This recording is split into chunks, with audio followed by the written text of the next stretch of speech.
Hi, this is Ed Pullen, your host on the Bird Banter podcast, where birders talk birding. And this morning, I'm recording from the balcony outside my hotel room. You can hear the house sparrows chirping and the motorcycles driving by.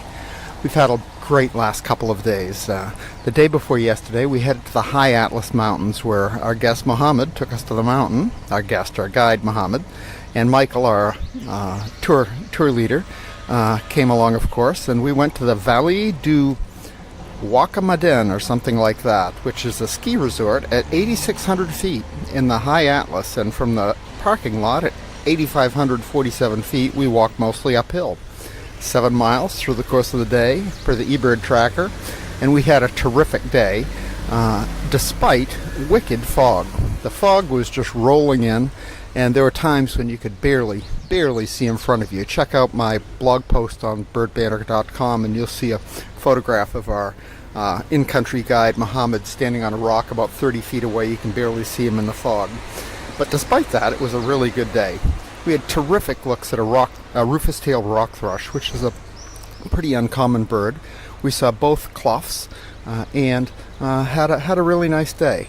But yesterday was the highlight of the trip for me so far. We left Marrakech and drove towards Agadir on the coast. The coast is more what I expected Morocco to be like. Sandy soil, scrub thorn, dry stuff. And we had terrific birds. I got to 1,500 on my life list yesterday. My 1,499th bird was Northern Bald Ibis, which is one of the rarest birds in the world. It was near extinction 3 or 4 decades ago when they've sanctioned off a preserve where it was breeding, and the bird has made a really nice comeback from around 60 birds total in the world, upwards of 1,000 birds now. And we saw, I think, 47 of them yesterday. Really a spectacular bird, a big black ibis with a bald head and a reddish face. Just ugly from human terms, but a beautiful bird. Very nice. Some flying around and looking for lizards in the desert. Not what you think of an ibis is doing, but that's what the ibises here were doing. From there, we headed to a river mouth where we saw Audouin's gull. Again, one of the most rare gulls in the world.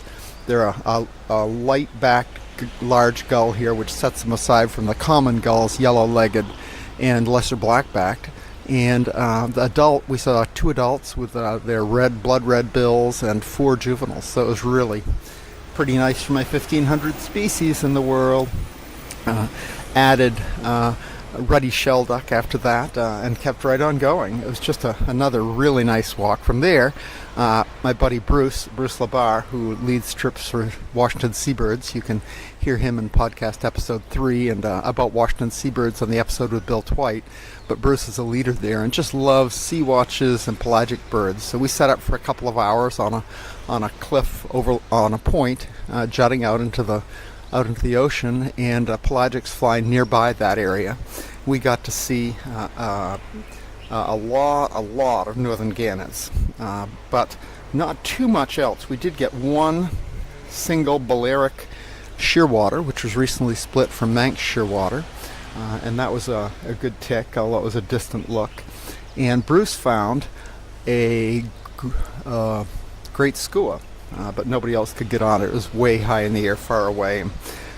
Crazily, only 2 of us brought scopes on this trip. Michael, the leader, has one, Bruce and I have scopes, and the other 7 participants didn't bring spotting scopes. So it's been a lot of scope sharing, but at a sea watch you can't really share scopes because you're looking at a bird flying by in the air and you can't give up the scope and let somebody else look at it because it's gone by then. So those of us who brought scopes were the winners at the sea watch.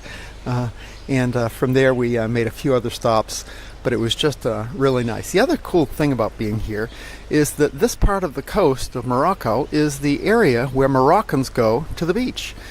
So the middle class, upper class Moroccans come here and vacation. So it's palm trees on the next to the beach, big beaches, young people playing soccer, a little bit of basketball, a lot of people making sand castles, families walking around. You get to see that, the Islamic faith, they like to play just like any other faith or lack of faith. Go to the beach, have fun with their families. It's a really cool place. So we had a really nice time there. and had a great hotel again with good food. So I'm eating well, having fun, traveling nicely, and just overall having a great trip so far. So stay tuned for more no-edit, one-take podcast episodes from Morocco. Until then, good birding, good day.